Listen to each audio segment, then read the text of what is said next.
Are you an emotional freelancer? Welcome back. This is my third YouTube video, and I'm trying to do it a little bit more with a conversational tone. I'm trying to be a little bit more relaxed in front of the camera as well. My first two videos I feel were cringe, but I'm embracing the cringe just to get them out there and break the ice. Okay, the emotional freelancer. What is it and what does it mean? So, this is an idea that I've been thinking about for a while now, based on just some experiences of my own and who I am as well. And maybe you can relate.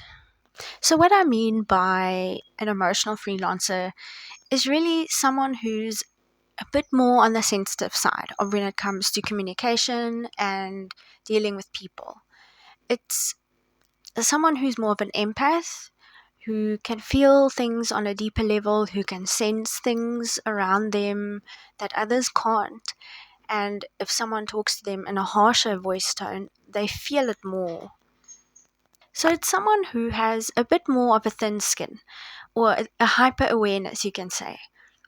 And it can be really difficult navigating that, especially communicating online. You can read too much into a person's tone on an online message, but also then in person comes with its own challenges sometimes as well. So it's just all of these things combined. How do you deal with it if you're a super sensitive person?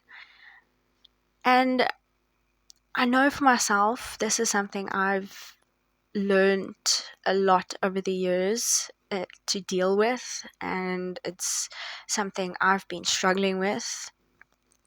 That's why I want to speak more about it, because I know in my own life I've had to grow a bit of a thick skin. There comes a point where you have to put it in perspective. You have to learn a sense of grit. And I think that can be healthy too, a healthy grit. I think there's also a fine line between losing yourself, losing your sense of humanity, and, having a healthy grit. You can still have a thick skin, so to say, but you can still have a sense of empathy when you speak to others, when you communicate to others, a softness. I've had numerous experiences of where I would receive harsh replies, and I'm sure all of us have had those experiences, and they feel horrible. But I think the key is in how do we navigate that in a healthy way? How do you know and draw the line between, okay, what's mine and what is the other person's? This is my stuff that's coming up, and is the way the other person is treating me or speaking to me, that's about them. They might be having a really hard day, or maybe something's happened in their personal life that's caused them to lash out a little bit or sound harsher. Or it could be that they're just not a great person.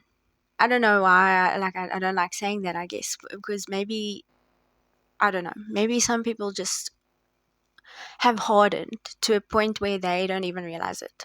There isn't really much of a key takeaway in this video. It really is just a discussion, and I just wanted to be open and share that this is something that I'm still navigating. It's taught me a lot of healthy grit, but to be honest, it's also hardened me in a way. You have to learn to communicate in a bit more of a professional way, and that means you have to put your emotions aside. You can't always be an emotional person when it comes to work.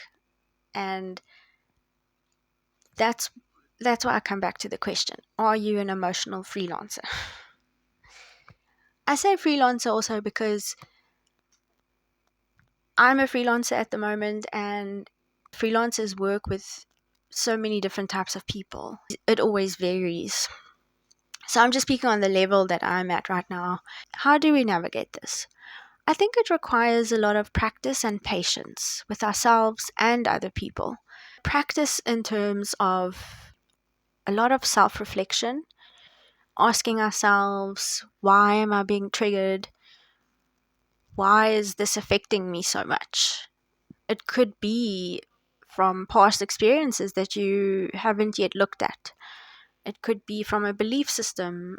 It could be anything. And I think it helps for us to take responsibility for our own well-being, our own emotions, to hold ourselves accountable, to do the work so that we can show up better in more professional ways, so that we can communicate better without always taking it personally or without always being defensive because we're scared we're going to be attacked by the other person.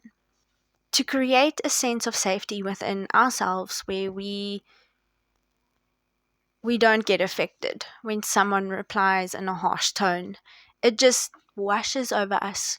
So I'll leave it there for this video. I really just wanted to briefly chat about this idea of the emotional freelancer and how we navigate communication when we are a little bit more sensitive. And I think it really comes back to us doing the work and just learning to have a bit more of a thick skin, but retaining a sense of empathy, having that balance, I suppose.